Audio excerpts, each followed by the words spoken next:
राज क्या है?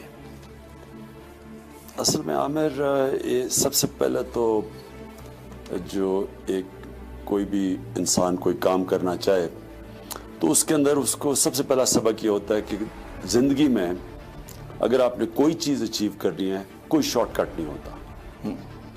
मैं क्रिकेट खेलना चाहता था पाकिस्तान के लिए 9 साल की उम्र में, तो कोई 12-13 साल की उम्र में और मेरे जिस तरह के जो लड़के थे जो पाकिस्तान के लिए टेस्ट क्रिकेट खेलना चाहते थे, हम सब की यही फैंटेसी थी। और फैंटेसी क्या थी कि हम ग्राउंड पे जाते हैं और मैच देख रहे होते हैं, टेस्ट मैच, तो उनको एक प्लेयर की कमी हो जाती है तो पूछते हैं जी कोई है, तो मैं हाथ खड़ा करता हूँ, वो मुझे खिला लेते हैं और मैं फिर स्टार बन जाता हूँ। तो ये एक फैंटेसी वर्ल्ड के अंदर इस तरह इंसान सोचता है कि आप सारे मरहले क्रॉस करके एकदम नीचे से ऊपर आ जाए। ऐसा होता नहीं है।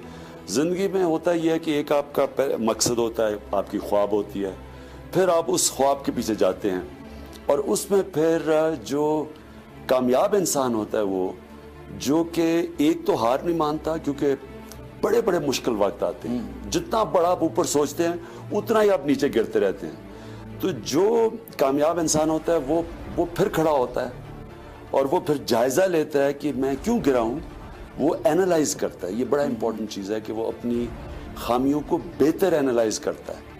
वो उसको लोग तो तनकीद करते हैं, लोग मजाक करते हैं और मजाक उड़ाते हैं, और मेरा भी सारी जिंदगी उड़ाया, लेकिन जो इंसान बेहतर अपनी गलतियों का जायजा लेता है, अपना बेस्ट क्रिटिक होता है, अपनी उसकी एनालिसिस बेस्ट होती है। और पढ़ाई का इसमें बहुत बड़ा फायदा होता है कि आप जो तालीम है, तालीम का असल रोल ये है कि आपकी माइंड को ऐसे ट्रेन कर दे कि वो एनालिटिकल माइंड हो जाए, वो एनालाइज करे चीज़ों को बेहतर दूसरों से। और तो ये मेरी ज़िंदगी का था कि कोई इसमें कोई शॉर्टकट नहीं था। बड़ा सोचता था, बड़ी ख्वाब रखता था, बड़े ख्वाब देखता था, फिर डरता नहीं था उस ख्वाब के पीछे जाने पे, और फिर हार नहीं मानता था। तो ये बहुत मतलब है। अच्छा, इसमें देखें